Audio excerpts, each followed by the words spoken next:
And I'm making this video to put on record here regarding a matter I have pending with the Internal Revenue Service, the United States government. About in 1995-96, I did not file tax returns as I had no taxable income and no obligation to file these tax returns. The government had a different position, and they thought that I had taxable income, but we both agreed that I did not file tax returns. So back and forth, government correspondence, not answering my questions, not actually not being responsive, just coming at me saying you owe money. They tried to hit my bank accounts. They tried to hit my employer and such to get money. They never collected any money on this, but in 2008, they filed a lawsuit trying to get a judgment for $144,000 and to foreclose on my family home. Through the process, there's something called discovery, and part of discovery is seeking answers to interrogatories. So I posed some interrogatories, and among them I asked for copies of assessments, and they were never produced, and of course the government didn't have to produce them. They used some other form to say that, yeah, they were done, but in fact don't actually produce the assessments. I also asked them to give me the code section, to provide the code section that imposed the liability on me in the first place. The government answered that the Internal Revenue Code was public record, and therefore I could go find it myself. The judge was not satisfied with that answer, so he ordered the government to answer the question further. Well, then the government came back and said, here are the code sections that relate to this matter. My original question was, which section of the Internal Revenue Code imposed the tax on me? Not, here are the code sections that relate to this matter. Anyway, through a process of summary judgment, and summary judgment is supposed to be used in legal proceedings when both sides agree on the facts. There are no material issues in dispute. And you know, it's kind of like if you got in a car accident and you said, yeah, I hit the guy from behind, and the other guy says, yeah, he hit me from behind. Those are agreed upon facts, and then the law is applied, and you know, no trial is needed.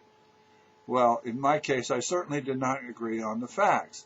That the judge does is he rules that Benoit only had a technical disagreement on the definitions, but he agrees on the facts. I certainly didn't agree on the facts whatsoever.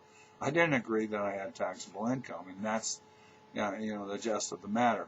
Anyway, so without trial, I lose. Summary judgment is awarded on behalf of the government. Well, lots of other things have happened in this process. It would probably take about 4 hours of taping to go through it all.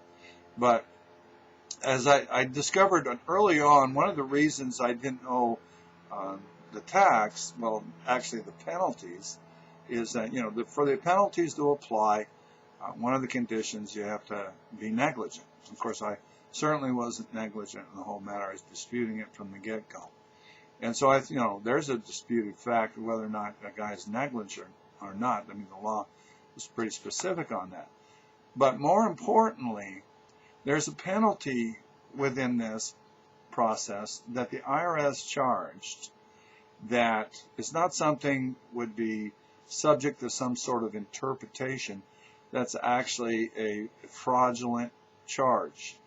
There's a section in the Internal Revenue Code that makes it illegal well, actually I'll read it. That's the best way to cover that. Unlawful acts of revenue officers or agent.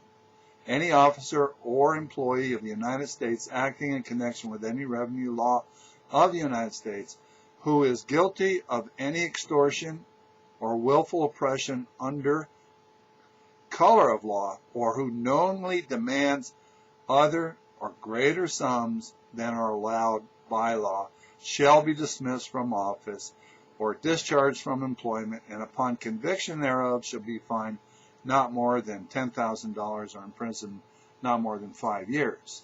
So what we know here is that it's against the law in the Internal Revenue Code to try to collect more money than or greater sums than are authorized by law. Well, through this process and early on, the forms indicate that the government was charging penalties under accuracy-related penalty section in the Internal Revenue Code 6662, which are imposed for accuracy-related if you were inaccurate.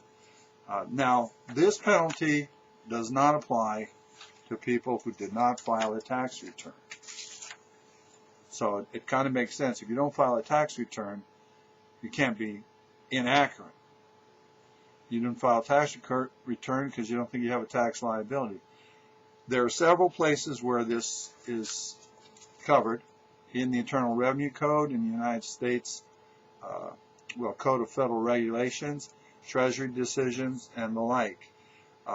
Under the Treasury decision, accuracy-related penalty goes on to say that accuracy-related penalty applies only in cases in which a return of tax is filed. The accuracy-related penalty does not apply in cases in which a return of tax is filed, except that the penalty does not apply, excuse me, I misread that. The accuracy-related penalty applies only in cases in which a return of tax is filed.